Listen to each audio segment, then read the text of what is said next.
Τελευταία στάση λοιπόν για αυτό το Eat Like a Local επεισόδιο από την Οδό Κυψέλης, στο μαγειρίο η γειτονιά. Εδώ λοιπόν Σκύρου και Κυψέλης βρίσκεται αυτό το μαγειρίο τα τελευταία 25-26 χρόνια και ο Κώστας και η Δέσποινα μαγειρεύουν κάθε μέρα 20 με 25 φαγητά. Τι τρώμε εδώ? Εδώ είναι ένα κλασικό μαγειρίο πόλης. Μια βιτρίνα γεμάτη λαχταριστά μαγειρευτά, τρομερά λαδερά.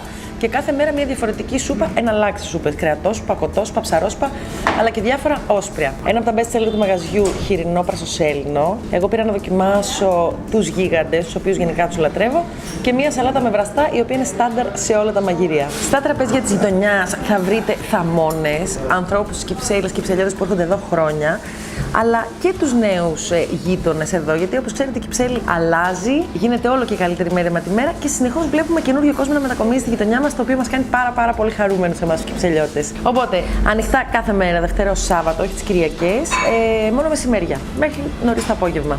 Γράψτε μου από κάτω σε comment ποια γειτονιά ή ποιο δρόμο της Αθήνας θέλετε να κάνουμε σε επόμενο επεισόδιο.